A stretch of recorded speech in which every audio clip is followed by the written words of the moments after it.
दोस्तों नमस्ते and welcome back to our channel. दोस्तों आज मैं आपको पेट्रोल और सीएनजी का फ्यूल कंजम्पशन का जो प्राइस कंपैरिजन है वो मैं आज को आपको डिटेल में समझाने वाला हूँ।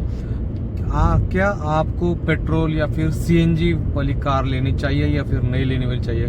इसमें एक्चुअली 2-3 प्रायोरिटीज़ है, वो पर्सन टू पर्सन वेरी करता है। तो उसके हिसाब से आप कौन सी कैटेगरी में फ्रीज होते हैं या फिर फिक्स होते हैं वो आप एक बार चेक कीजिएगा और इसके हिसाब से आप अपनी कार जो है वो फ्यूल टाइप के हिसाब से आप चूज करवा सकते हो।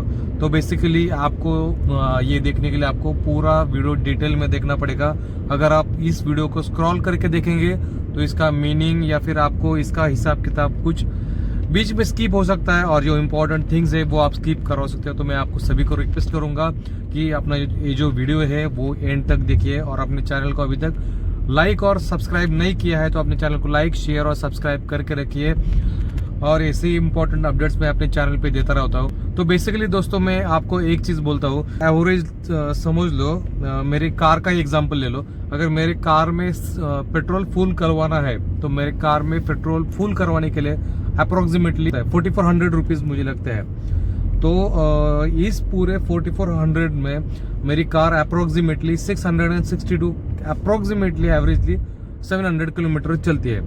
तो दोस्तों पेट्रोल के हिसाब से हम सीएनजी का अगर कंपैरिजन या फिर कॉस्ट वाइज थोड़ा सा देख लिया जाए तो अगर सीएनजी का कॉस्टिंग में सीएनजी के 12 टैंक का रिफिलिंग का मैं हिसाब किताब बताता हूँ मेरे कार के हिसाब से। तो मेरी कार अप्रोक्सीमेटली 23 या 24 का माइलेज डिलीवर करती थी सीएनजी के ऊपर। तो उसके हिसाब से मैं बोलूँगा एक टैंक सीएनजी रिफिल करवाने के लिए लगता है 780 रुपीज़। तो अगर उसको पेट्रोल के हिसाब से कन्वर्ट कर दिया जाए तो 4400 में अप्रोक्सीमेटली 5.64 टाइम्स आपका सीएनजी रिफिल करवाना पड़ेगा। हिसाब से अप्रोक्सीमेटली उतना अमाउंट हो जाएगा 4400। तो दोस्तों 4400 के अराउंड आपकी एक टंकी में आपकी कार है, मेरी कार अप्रोक्सीमेटली 175 किलोमीटर चलती थी। तो उसके हिसाब से देखा जाए तो 5.64 टाइम्स फिलिंग में मैं कम से कम 987 किलोमीटर का जो फासला है वो मैक्सिमम तय कर पाता। बट दोस्तों अगर पेट्रोल की बात की जाए तो पेट्रोल में 4400 रुपीज़ का जब मैं पेट्रोल डालता हूँ तो मेरी कार अप्रोक्सीमेटली 700 किलोमीटर चलती है। 700 छोड़ दो, 660 हम पकड़ लेते हैं मोटा मोटा। तो अगर उन दोनों का हिसाब किताब लगाया जाए तो इन दोनों में 987 और 660 इन दोनों में 327 का डिफरेंस है, मार्जिनल डिफरेंस है। जब मैं अगर 4400 का पेट्रोल डलवाता हूँ तो मेरी कार 660 किलोमीटर रन करती है और मैं 4400 का सीएनजी अगर डलवाता हूँ तो उसको रिफिलिंग के लिए 5.64 टाइम्स मुझे रिफिलिंग करवाना पड़ेगा। तो उसमें 987 किलोमीटर मेरी कार मोटा मोटा चलती है। तो अगर 987 माइनस 660 हम करते हैं तो उसमें अप्रोक्सीमेटली 327 किलोमीटर का डिफरेंस पड़ता है, जो कि सीएनजी कार है वो 327 किलोमीटर ज़्यादा चलती है पेट्रोल के मुकाबले। एक ही अमाउंट का हमने पेट्रोल उसमें रिफिलिंग किया था। तो दोस्तों इसमें आता है बहुत ट्विस्ट।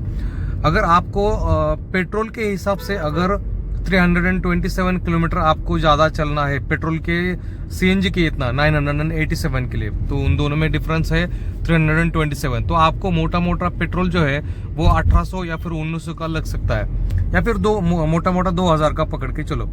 तो दोस्तों इस केस में अगर हम 700 किलोमीटर का या फिर 900 किलोमीटर का रन पकड़ते हैं तो उसमें अगर मेरे पेट्रोल का सिर्फ 1800 ही रुपया अगर ज़्यादा जाता है तो मुझे सीएनजी कार जो है वो लेना चाहिए या फिर नहीं लेना चाहिए। बेसिकली दोस्तों यहाँ पे ये बहुत बड़ा क्वेश्चन आता है।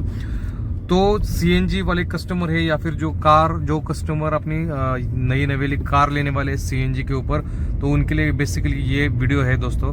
क्योंकि अगर डिफरेंस मार्जिनली बहुत कम है, अगर आपका रनिंग समझो 700 किलोमीटर है तो उसमें आप मोटा मोटा मैक्सिमम आप 2000 रुपये ही बचा सकते हो। और उसमें और एक ट्विस्ट है दोस्तों, अगर आपको इन पूरे 900 या फिर 700 किलोमीटर में अगर आपको सीएनजी पंप मिलता नहीं है तो आपको उसमें पेट्रोल में जाना पड़ेगा। तो हमने ये कॉस्ट जो पकड़ा था वो मोटा मोटा पकड़ा था कि आप पूरे 5.64 टाइम्स आप पूरा सीएनजी के ऊपर ही चलोगे।